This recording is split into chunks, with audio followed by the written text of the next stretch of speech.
Hello dear friends, subscribers and guests on my channel. In this video I want to show and tell you how to check and send messages on Instagram. Please put your like, subscribe to my channel, share this video with your friends and let's get started. So, first we need to go to Instagram. After that we need to go to our account here. And now click on this button.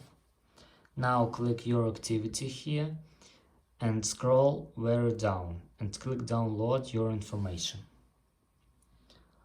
After that scroll down and click download and transfer information. Choose your account, click next, and here we need to click some of your information. And here you must find and choose messages and click next.